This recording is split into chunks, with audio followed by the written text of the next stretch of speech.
আমি আসলে শুরু থেকেই মনে করছিলাম, যেহেতু ফলাফলের পরে আমি নার্ভাস হয়ে গিয়েছিলাম, সেজন্য আমি মনে করেছিলাম যে silence is the best answer of all questions.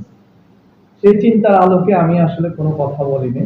আর আপনি যেটা বলছেন, আমি মনে করি আল্লাহর কোরআনের ঘোষণা অনুযায়ী অতএজ্জু মান তাশা অতুজিল্লু মান তাশা বিয়াদিকাল খায়র।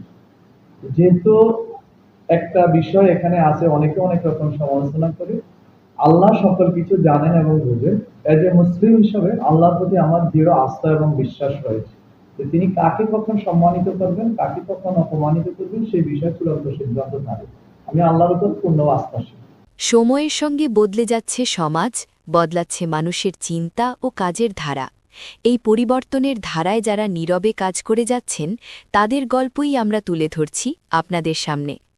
আজকের পর্বে আমরা কথা বলবো একজন অভিজ্ঞ ও অনুপ্রেরণাদায়ী ব্যক্তিত্ব মোহাম্মদ কামাল হোসেন খানের সঙ্গে।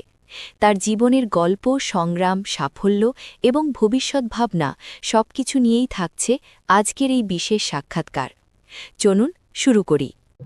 আপনার মাধ্যমে পল্লবীতে বসবাসকারী সবাইকে, যারা আমার ভাই বন্ধু, শুভাকাঙ্ক্ষী, আত্মীয় স্বজন, অনেক অনেক শুভেচ্ছা এবং অভিনন্দন জানাচ্ছি। অনেকদিন পর কথা বলছি। আসলে অনেকদিন কথা বলিনি এই জন্যেই, গত 12ই ফেব্রুয়ারি যে ত্রয়োদশ জাতীয় সংসদ নির্বাচন হয়ে গিয়েছিল, এই নির্বাচনের ফলাফলে সত্যিকার অর্থে অত্যন্ত মর্মাহত এবং দুঃখিত। আমরা অত্যন্ত কষ্ট পেয়েছি যে আমিনুল হকের মতো একজন সৎ সজ্জন ভালো মানুষকে আমরা এমপি হিসাবে নির্বাচিত করতে পারিনি। আমাদের শতভাগ বিশ্বাস ছিল যে আমিনুল ভাই এখান থেকে এমপি নির্বাচিত হবেন।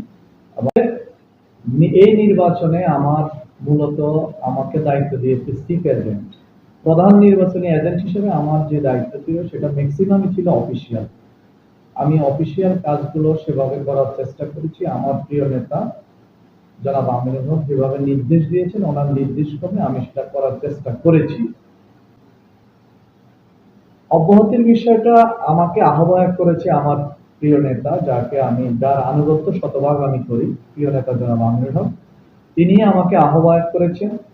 আমি প্রায় 2001 সাল থেকে, বিগত 2001 সালে জাতীয় নির্বাচন থেকে আমি অ্যাক্টিভলি জাতীয়তাবাদী দলের সাথে কাজ করতেছি। বিগত সমস্ত জাতীয় নির্বাচন, স্থানীয় নির্বাচন, সিটি কর্পোরেশন নির্বাচন আমি দায়িত্ব নিয়েই পালন করেছি। প্রত্যেকটা আন্দোলন সংগ্রাম, গণতান্ত্রিক প্রত্যেকটা আন্দোলনে আমার অংশগ্রহণ ছিল। জেল জুলুম, আমি 3বার অ্যারেস্ট হয়েছি, সর্বশেষ 3 মাস টানা জেলখানায় ছিলাম। তিনি আমাকে দায়িত্ব দিয়েছেন, আবার তিনি আমাকে অব্যাহতি দিয়েছেন। যেহেতু আমি ওনার প্রতি শতভাগ আনুগত্যশীল, সুতরাং এই